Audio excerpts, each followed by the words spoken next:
E agora, atendendo a você que está mandando suas questões aqui para o nosso programa, e questões que serão de interesse de todos os participantes. Bom, quero aqui já trazer para os senhores, e quem se quiser responder, sinta-se muito à vontade.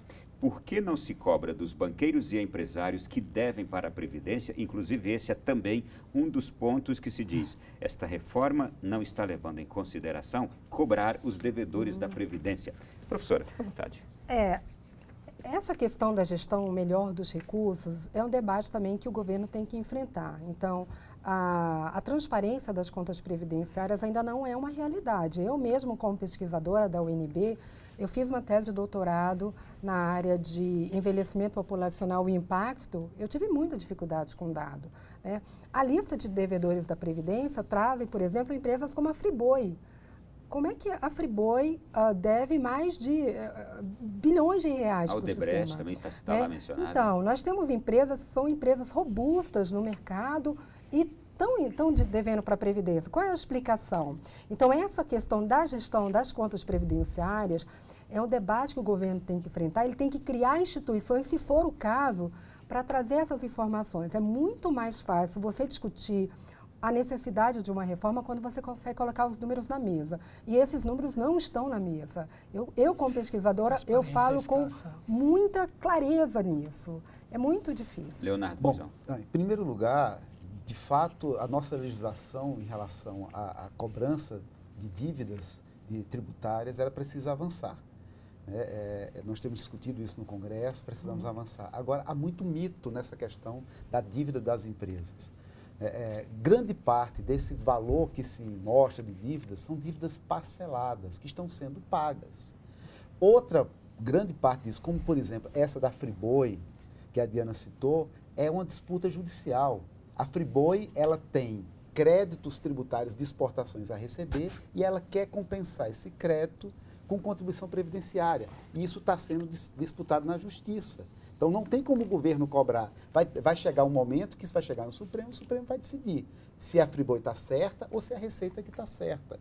Então, grande parte dessa dívida realmente não é o governo que não quer cobrar, é porque há questões jurídicas no meio ou está parcelado e está sendo pago. Mas você concorda que se deve encontrar um meio para se acionar esses devedores, um meio mais eficaz? Sem dúvida. Há formas de melhorar a recuperação da dívida. Mas isso não vai gerar 400 bilhões de reais quando se fala. Vai gerar muito menos e nem arranha o problema do déficit da Previdência. Que é permanente. Eu concordo. A questão de busca de receita é importante. E a questão não é apenas buscar de fazer as políticas sociais dentro das receitas disponíveis, numa lógica apenas contábil, porque existem prioridades. Hoje está se dando prioridade ao pagamento do juro da dívida e se está deixando de ser prioridade as políticas sociais e as políticas dos direitos sociais. Que já entendemos aqui, você propõe que se fosse leio refletido, só melhor negociado. Trecho dos bispos que se posicionaram numa carta da CNBB CNBB no dia 27 de abril. O Dia do Trabalhador e da Trabalhadora é celebrado neste ano de 2017 em meio a um ataque sistemático e ostensivo aos direitos conquistados, precarizando condições de vida, enfraquecendo o Estado e absolutizando o mercado.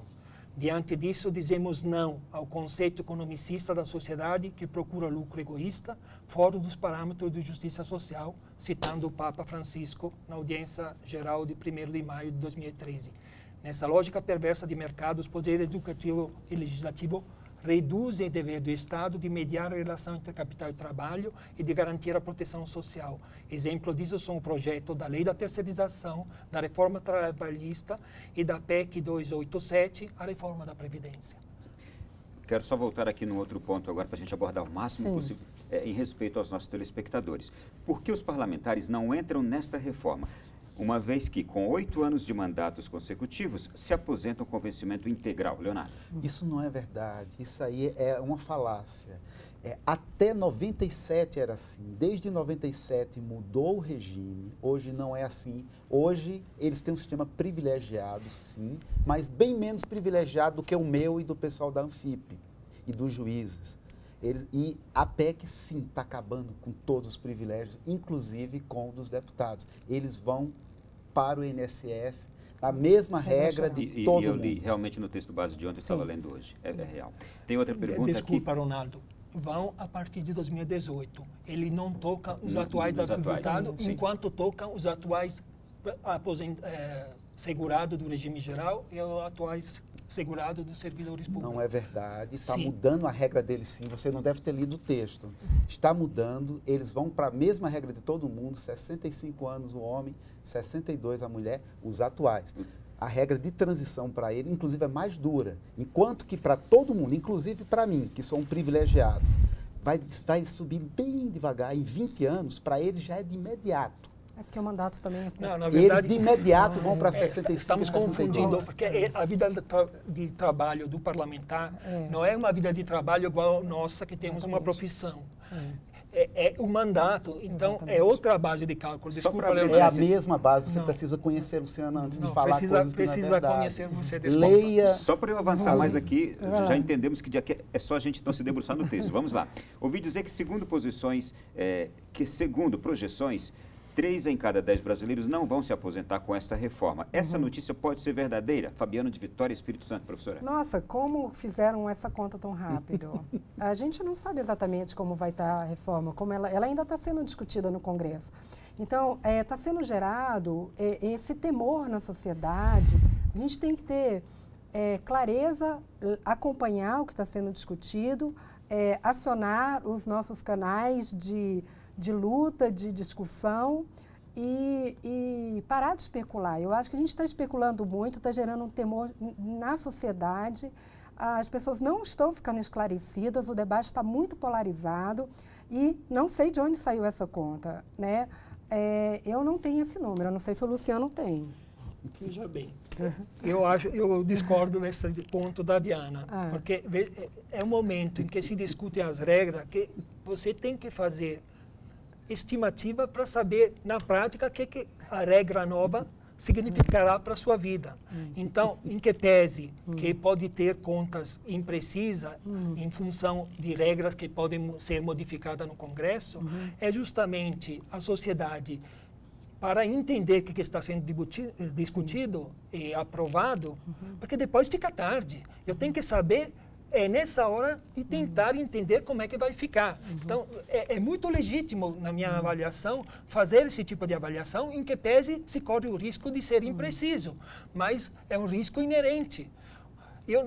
Como é que a sociedade participa de um debate tão importante, uma política, da maior política social do país, se diz o seguinte, espera, depois vai ver qual vai ser a regra. Mas depois não tem mais nada a ser feito. Porque depois a nova regra está posta, está feita uma emenda. Mas especular sem fundamento, sem números... Não, mas não é sem fundamento. Né? Então, acho assim, que você tem uma... Eu não conheço essa estimativa aí, mas eu acho legítimo a tentativa de fazer a estimativa. E o que está sendo feito por propaganda paga pelo governo é dizer o seguinte, a Previdência vai quebrar. Na verdade, não. Existe a possibilidade, como em outros países, de mudar a base de financiamento, seu emprego vai ser menor, seu jovem vai ser menos. Existem muitas alternativas, temos que ser criativos, porque a produtividade da sociedade cresce. Luciano, quais as regras que o teu país, a Itália, implantaram na reforma previdenciária? A gente podia copiar a Itália, seria ótimo. Posso só avançar essa questão? Olha só como ficará a situação de trabalhadores rurais, outros trabalhadores de outros setores. Eu vou pedir ao Leonardo. Leonardo, por favor, nos fale, com seu poder de síntese maravilhoso, professores federais, policiais federais, servidores públicos da União, o trabalhador rural e o trabalhador do setor privado. Uma síntese de como está nesse texto base aprovado ontem. Bom, então, para os trabalhadores em geral, nós vamos ter uma idade mínima inicial de 53 anos para a mulher, 55 para o homem. Vai aumentando progressivamente até chegar em 62 anos para a mulher, 65 para o homem. Isso para o trabalhador em geral, seja servidor público, seja iniciativa privada, seja juiz, deputado, para todos. Então, para algumas exceções. Professor, 5 anos a menos. Igual para o professor e para a professora. Policiais, a regra é 55 anos de idade, já de imediato para homem e mulher, sendo que no caso deles, ele tem que ter pelo menos, no caso do policial, 25 anos de policial e na policial, na mulher, 20 anos como policial, além de, no caso do policial, ter 30 anos no total, fora, ou seja, no mínimo 5 além dos 20 de policial, e na policial, né, na mulher, 25 anos. Essa combinação de idade mais tempo de contribuição. Então, eles podem se aposentar mais cedo, é uma categoria que no mundo inteiro tem uma aposentadoria diferenciada, porém, vai se exigir deles mais tempo de contribuição do que se exige para os demais. Para os demais, começa com 15 anos, vai aumentando progressivamente, daqui a 20 anos, vai exigir 25 anos de contribuição. Mas é bom fazer um contraponto, porque apesar de começar com 15 anos, a sua aposentadoria também não vai ser integral. Então, você tem direito à aposentadoria, mas você leva 70% dela. Se você quiser se aposentar na integralidade, ou seja, com 100% do salário, você tem que somar 40 anos de contribuição. Desculpa, 40 anos de contribuição. 40 anos de contribuição. Isso é penoso, né? Muito penoso. Então, se você considerar... Isso para o trabalhador que ganha mais, né, Diana? Para a grande maioria das pessoas que ganham salário mínimo, os 25 anos é suficiente. Sim, mas 25 anos de contribuição, que é esse o debate que o Luciano está fazendo. Então, esse trabalhador que está na informalidade um ano, está trabalhando o outro, eu posso dobrar esse prazo, porque ele não vai conseguir contribuir os 25 anos continuamente. Veja bem, no seu caso. Na verdade, tem uma questão de valores. Se fala de integralidade, é uma integralidade em termos, porque ele se pega a média.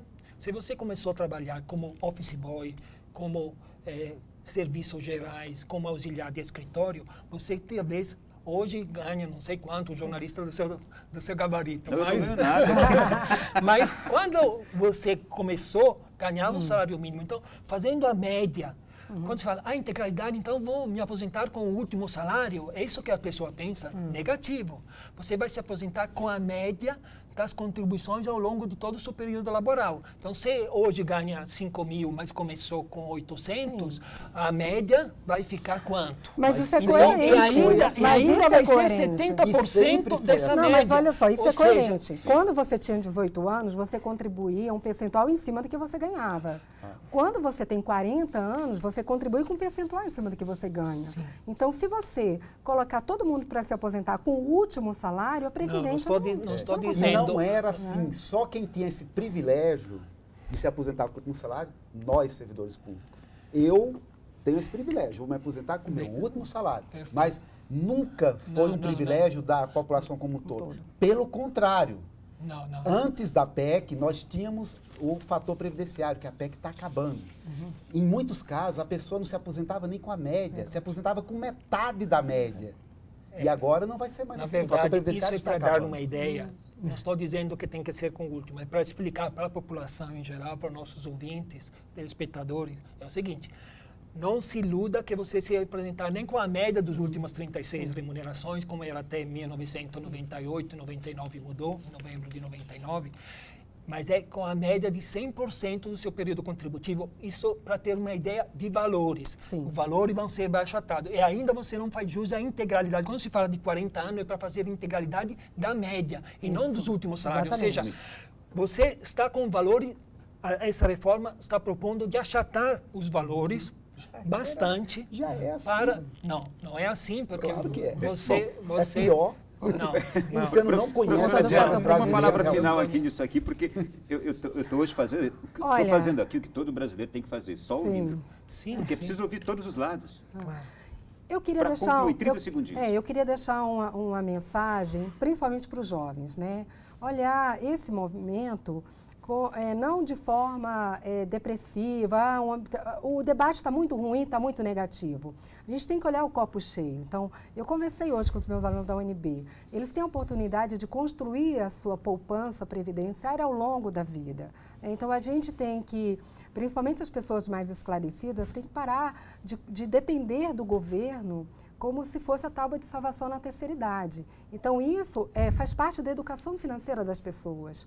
Então, o jovem usa esse momento para refletir, para ele trabalhar isso durante toda a vida dele. Então, eu vejo o copo vazio, eu acho que a gente é o caminho que a gente tem para caminhar para a sustentabilidade.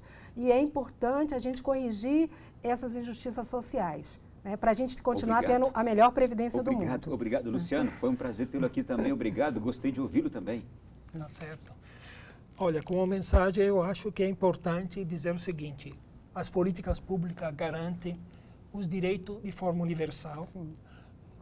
O país tem uma previdência boa, construiu de fato uma previdência que é modelo no continente. Inclusiva, mas está a risco esse modelo com essa reforma. E está a risco também se não se fizer reforma, é importante dizer, não é? Importante. Está a risco, na verdade, está a risco se não vierem mais recursos. Mas nós temos que pensar a maneira de garantir mais recursos, porque é uma questão de prioridade. Obrigado. O tempo está acabado. Leonardo.